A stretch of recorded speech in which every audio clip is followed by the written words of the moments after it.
Yes, December. The most wonderful time of the year, they say. A month where progress halts. Ponds are ignored.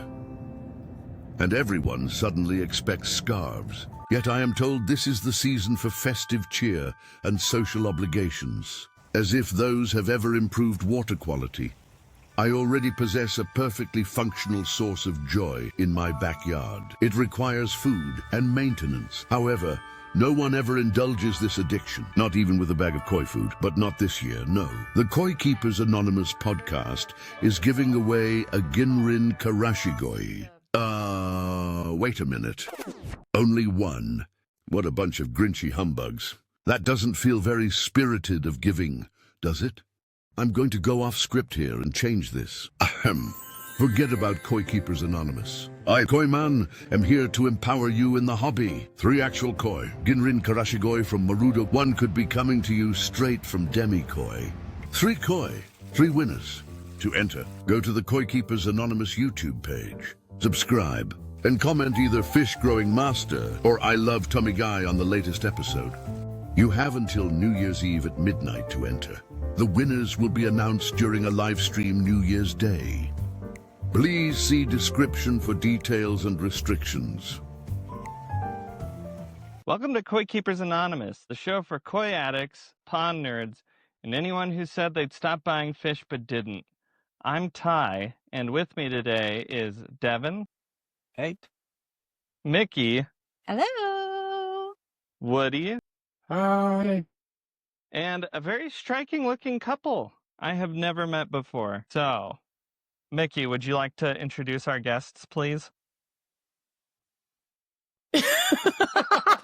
Okay. The names are? I am very, very proud and happy and excited to have my parents on the show. They're our very Thank first you for guests. having us. Thank you. We're a fan of this podcast. What I'm most proud about is that my parents were the first ones to bring koi into the Philippines Like on a commercial level. on a commercial level. Mike and Gleci Hernandez, take it away. All right. So my name is Mike Hernandez, and this is my boss, my wife, Gleci. Well, why don't you guys give us a little bit of like history about like who you are? Many years back, we were flying for Philippine Airlines as cabin attendants. We'd fly to Hawaii and we could see all of the kois there, and then also Thailand. There's a weekend market in Thailand that we used to go to. There's lots and lots of koi by local breeders that they had. But there was one tiny shop run by, I remember, 2 young guys.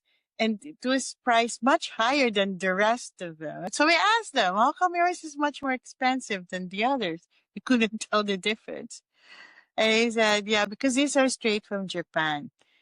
We couldn't tell before, but as we go along, we could tell like these colors are brighter, and then the pattern is more refined, and the body's shape are better. So I told Michael, since all these good koi come from Japan and we fly to Japan, why not go there and look at all the koi farms? What I remember is when he came back from the first time in the koi farm in Japan, he was so excited. He was so happy. The first time I set foot in Tani Fish Farm, this is the first time I was able to see really big, huge, beautiful koi all in one place. It was, I still remember the feeling, but How to describe? how to describe it? It's undescribable. I sat there in front of the pond. They have this vending machine there with coffee. I think I consumed easily like 3 to 4 cans of coffee there without knowing the time that it's already like almost afternoon. How long ago was that? No internet before, Mickey, and Yeah. The advantage of everybody now, we have all the internet, everything's in social media. Can you imagine doing koi with nothing like that you have today? You probably actually have to look at the koi. yeah. That's why we have to look at the koi. I think better is less distractions. Right? It's been 20-something, 21 years. That's all it's been. Yeah, sure. And my dad and my mom, they're still as excited about koi as they Until were. now. Until now. That's why we always go to the All Japan show. There you go. There we go. Speaking of All Japan show, Mm-hmm. my dad was the first to bring in koi into the Philippines on a commercial level. I'm also kind of proud that he's also the first Filipino to judge at the All Japan show. This was 1998. For the most part, many koi shows outside of Japan were mounting koi shows, the Japanese style. For example, if you have a 12-inch koi, ohaku, that will be put in one on vat number 1, together with Woody's 12-inch kohaku, together with Devin's 12-inch kohaku. In a way, I think it's more enjoyable to judge koi shows like that, because you would see them side by side. But there's 7,000 koi. 7,000 koi Okay. all together in one place. Yeah. 2004. Mm-hmm. They didn't have a All Japan Koi show because of KHV. Mm-hmm. And in October of that same year, there was a big Yagata earthquake. So, oh my gosh, how about the show for 2005? But they did. They pulled through. But it was really something. You see the resilience of the Japanese in 2005 putting up that show. But there was a big difference. It's not the Japanese style anymore, where they had a lot of koi. Yeah, here comes the English style koi judging. For the betterment of biosecurity, that time 6,000 to 7,000 coin entries before 2003. That time, before 2003, Shinkokai judges like us were wearing formal shoes. We didn't have to go walking around, all fish in one vat, so the walking was pretty much lesser. No. I remember the first time we judged your when you got back to the hotel, because when you judge the Friday, it's a closed door judging. When he came back to the hotel, his feet were so red and blistered. It was numb. It was until the waistline. Starting 2005, when the judges had to start walking from VAT 1 to VAT 500. Mm-hmm. So I think the judges became wiser after judging the grand champion, which is the first order of the day. Yeah. After judging that, all those formalities and everything. So I said, I was wondering, how come everybody's like going to the side and changing from formal leather shoes to black sneakers? So you could easily walk around and Yeah, the whole day, because it was quite intense. I was surprised when you said you guys had like the first grower contest. I was like, there's no way. I thought for sure there's got to be people that have done it before you. Did you do your research? No, I'm not going to. I'm just going to trust you blindly. But I would love to hear how you came up with that concept. Kois and Ponds was established in as a company in 93. 91, we were already importing Japanese koi. And then the show came to pass in 2001. So pretty much there's like 10 years already. Year 2000 of winter. Me and Kenji Tani, my buddy, was saying, I think we need to put up a koi show. So that was a big challenge for us. How can we make a koi show happen in the Philippines? Nobody would bring out the fish, or they're not comfortable in bagging their fish yet. Not enough koi entries to put up a koi show. So Kenji and I said, like, okay, why don't we get a set of koi, all siblings, 100 of them, and then have them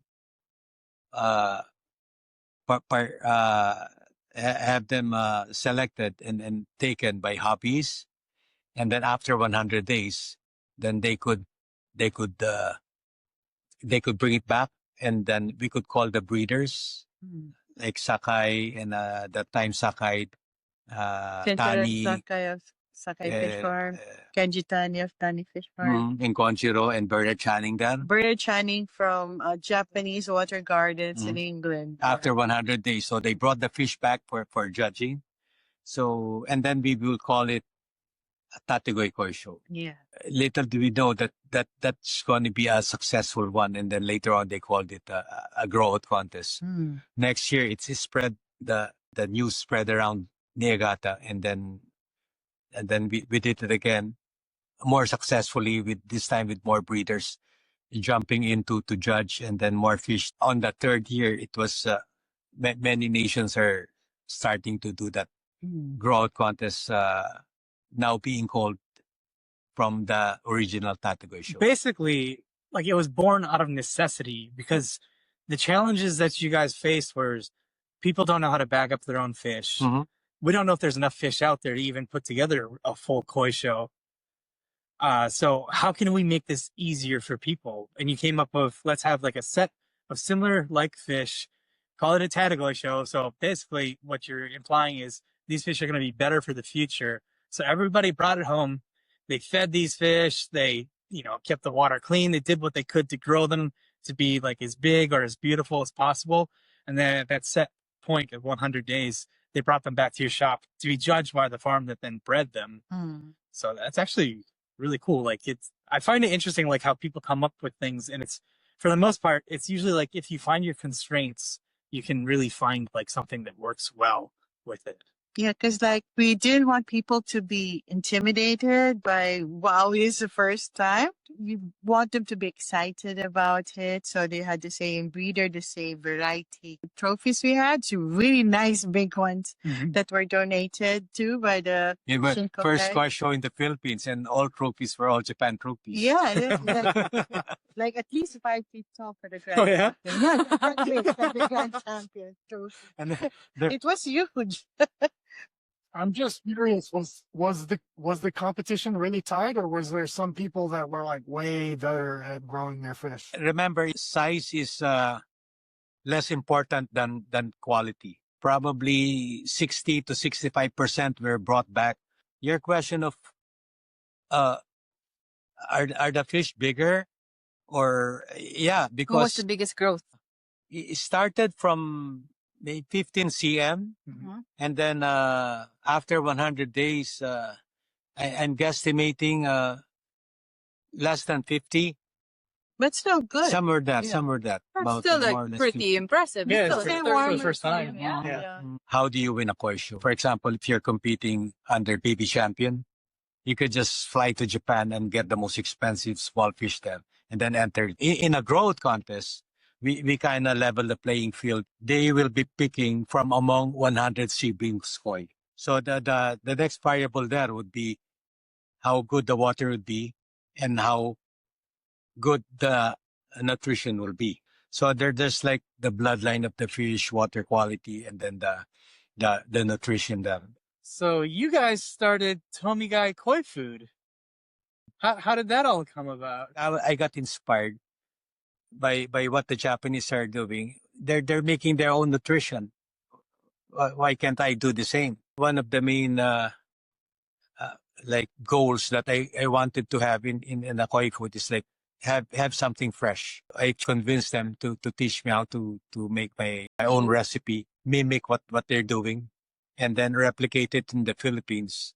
We were able to tweak some for 1 year, 1.5, and then later on, some of my customer friends saw that like what we were feeding our fish was not the one we were selling there in the shelf. So what are you giving your fish with? I said, this is our own blend. So, and then that's the time we why don't we put like a name for this koi food? So I thought of giving it TOMiGAi in reference to my children, Tom, Mickey, and Gaita. When you said you had that first food and you were feeding it at your place before it was on the shelves, was it professionally milled? Did it look like these nice pellets, or was it like more of a homemade style? These are professional millers stalling our food for. The main challenge there, Woody, would be sourcing out the ingredients in the Philippines. Some of them, they had to like special order it outside. In 2008, we migrated here in the States and thought of like, okay, let's make a US right there. And There you we're happy. go. We're happy about it. So I think TOMiGAi even became better when we started manufacturing it in the States. So putting even better ingredients, And starting sourcing. starting with a fish meal. I said uh, I just want the finest ingredients there in that one single pellet that we're gonna make. In 2009, when the first TOMiGAi came out of the United States, we're happy, and then we are thankful also to Koi Acres when you tried it in your mud pond before. We fed all the fish, and then you went exclusively giving all those koi that you all Japanese that you put in the mud pond, Japanese style, and then I tried like all brands of food all throughout the years, like Quakers, stuff like that. And especially like having moved home from Japan and then building the mud ponds to grow out fish. It just told me that's just what worked best for me. And I think the only way you can really figure that stuff out is just through experimentation. So, Mm-hmm. Devin, when you married Mickey, what, you get free TOMiGAi for life now? Is that how that works? No, that was the intention, but that Not really the backfired reality. because then they just got like free labor for life. yeah. They say whatever I spill when I'm packaging the bags, whatever I spill on the floor, I could sweep up and use. So you've been is that why you've been spilling a lot? Shouldn't have said that. I always thought it was interesting how TOMiGAi in their smaller like retail packages packs the food with nitrogen. No other brands of like food do that. So I wondered, how did you guys come across that? Like what inspired you to like, oh, we should put nitrogen in this? Do our packaging this way. As always, Devin, it's by necessity. As the old saying goes, was this Necessity It's a is the mother mother of of invention. yeah, that's right. The concept of having a good food there does not stop. So when you have a good food, how do you keep it fresh? I wanted so much to have that vacuum pack. If you package it in vacuum form, and then there's a little pinhole there, then you lose the magic of vacuum packaging it, and then oxidation happens. There's no point of having good food until you could have it preserved or packaged properly, because expiration date is less important than the packaging manner of this food. So Even like with expiration date, oh yeah, it's if you store it improperly, Mhm. that expiration date's meaningless. meaningless. Yeah. Yeah. You would think like vacuum packing, you're sucking all the oxygen out and then sealing it, preventing oxygen from getting in there, stopping the food from degrading. But then, like you said, the point, like the pellets can like be abrasive. So if it moves around in shipping and puts a little pinhole in that bag, then that allows oxygen in and defeats the purpose of like vacuum Vacuum sealing. packing. You noticed that issue. So then how did you come from that issue to the solution of, well, if we flush it with nitrogen? Yeah. So this gentleman who was like selling us the machine said, you know what? So if you just want to preserve the quality of the fish by not making any oxidation happen inside, why don't you use the nitrogen? Nitrogen gas flush. Mhm. After vacuuming it, then you infuse nitrogen inside, and that nitrogen is like a good Preservative. That Mhm. nitrogen sealing, though, we knew it worked, but it took a while for us to be able to test how well it worked. Oh yeah. Mhm. We've opened up bags that are like 8 years old and they taste good still. Yeah. Yeah, we do keep samples of the food, and the ones that stayed in those nitrogen sealed bags, it's amazing. And it wasn't just us. Another dealer for us, Kevin, actually, Mm-hmm. he forgot like a box of Kevin Callopy. Kevin Colopy from Happy Koi. He's Mhm. in Greenville, South Carolina. He had a box of wheat germ or spirulina, one or the other, that was in the back of his barn. Forgot about it completely. Found it many years after it was its production date, at least 3 years after, maybe longer. He opened the bag and he's like, "Oh my god, it smells so fresh still." Like he couldn't believe it. I want to start collecting different vintages, just like a wine collector. Great idea. We could do that. Oh, We could do that. Yeah, that's we got a yeah. vintage 2013 here. Now, on the TOMiGAi box, all those fish on there, those are real fish. And it's even on this t-shirt, this sanke here. This is kind of a famous sanke. Its name is High Note. Yeah, that that one. And, I know this story because I got to kind of witness part of it, but I think it's fascinating. Like, this fish, you guys made a really great attempt to try to win the All Japan Koi Show in Tokyo with it.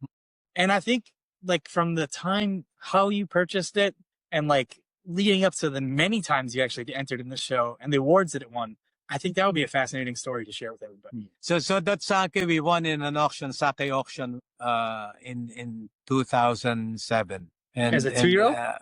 This was owned by Mikey Romero, a good friend of ours. I just realized that High Note is who named High Note? Did you name that fish? It's Mikey Romero, my friend. Oh, you named it because the bunny patch on the head looks like a music note. Yes, like it a is. music That's note. why it's High Note. Mike took all the pictures for the AKCA variety poster. High Note is the one that in one of the sankes that after getting that fish in the auction, we entered that the next All Japan show in 2007, and right away it won Kokugyo Award, and Kokugyo means National Fish Award. This is like best in variety for Best in size. Best inside. best in size. From that time on, 2007, 2008, 9, 10, 11, and it would win major awards in the All Japan show. So in 2010, and that All Japan show, High Note, became best in variety. Marudo wanted to buy this sanke, and he would want to use this as his oyagoi for breeding stock. But my friend Mikey did not sell it for the reason because this sanke is like on a winning streak. From 2007, 8, 9, 10, 11, 12. I gotta add too, like, that's extremely rare for a fish to be entered every year and look good every year. And a samke? Yeah, a sanke, like a 3-colored fish. That's so rare. And I remember that when major awards, for example, Gusanke, Kusanke show. But for the most part, the one that would like dominate the winning variety would be Kohaku first. After Kohaku, it would be Showa. Yep. After Showa, now Sanke. But this Sanke would surpass many Showas and many Kohaku. But this Sanke was not like growing that really huge like size, as in like 1 meter. When in 2013, that was, I believe, the last show that this fish we entered at. She was only like 86 or 87 cm, probably somewhere in the 86 or 88. So, and we're happy and proud that this sanke became one of the top 10 choices for the All Japan show. Almost, we're almost there for winning Grand Champion, but it would be difficult because in the olden days you could win Grand Champion with an 86 cm. That this was like 2013. So this is the time when the fish are really big already for Grand Champion, like some 1 meter. Yeah. Maybe in the 90s. I think, yeah, at that point they're like around 90 cm was like the target every. Every year we would ask Kentaro to put this fish in the mud pond. I think that's one of the lessons we had to like learn there. In my opinion, like when you want to put your fish in the mud pond, probably at least 2 or the most would be like 3 consecutive years, and you want to rest the fish. For showing or for you want to rest them. I'm a little confused by what you're saying. You say you want to rest the fish from the mud pond, or are you talking about resting it from showing? When I say rest, I mean Okay. I think like first year, yes, mud pond. Second year, yes, put it in the mud pond. On the third year, give the fish a rest. Don't put in the mud pond and just keep in the concrete pond. So, quick question about so you say that they'll get rest in the concrete pond. Is that because they're not feeding them as much, or what? Why is that so much better to be in the concrete pond? When you put the fish in the mud pond, so you want to grow it by length and by girth, and the condition in the mud pond is so more challenging than keeping the fish in the concrete pond. Now you put the fish, and remember these are like over 80 centimeter fish, and you will subject that fish under all natural conditions out there in the mud. If I'm understanding you correctly, basically what you're saying is you're at the mercy of Mother Nature. Yeah, in the mud pond. that's right. You can't control everything. You can't keep the fish safe. So it's maybe better once they get like bigger size or after a couple of years, then to give it a rest, give it stable conditions in an indoor concrete pond. And I think so also that like you give the internal organs the chance to catch up when the body is like growing. Probably that's one best reason there when you want to keep the fish in the concrete pond, because the first objective we want to do in keeping koi is to keep the fish alive. Second is to keep the fish beautiful. The question of growing the fish is difficult, but I always tell my friends or my customers, if you think growing the fish is difficult, try to stunt the fish. Try to keep the fish small. That's even a bigger challenge. Like how can you be like a young champion at 60 cm, Wakagoi champion at 63 cm, and then the next year you'll be still 63 cm. I had one final question. Mm-hmm. What is your favorite koi, whether you owned it or not? That would be high note. That would be high note. That's Sanke. Definitely that's Sanke. Definitely the TOMiGAi Sanke. It was this close to Grand Champion. I think it was pretty she was only like probably 4 cm. I think she was 86. If she was not that big, but this is one of the most beautiful Sankes I've seen. Beautiful. Yeah, I love kohakus, but in this note, Sanke is Sanke. This is the Sanke. That was a great episode. I think, where can people find you guys? If they want to find you online or in person? We're here in Demicon. If you're in the Philippines, where can they find you? Yeah. Kois and Ponds Farm, Las Las Piñas. Piñas. Yeah. We're like 20 minutes away from the airport, and our number is 0917-438-7230. they have to Plus put, 63 in front. and then we're Viber accessible. Yes. Yeah, if you're anywhere in the Philippines, do drop us a call or Yeah, it's ways of come going. by. Also, they're very active on Facebook. They do a lot of reels, vlogs, all that stuff. They have some really informative videos. Mm-hmm. Yeah, we learned it from Mickey and Devin. Not very good teachers, huh? How about you, Ty? Where can people find you? You can find me on YouTube at the Koi Pit, where I make videos about koi fish and ponds for fun. How about you, Woody? Right here. This is where I'm found. Cool. This podcast. Awesome. Koi Keepers Anonymous. Yeah.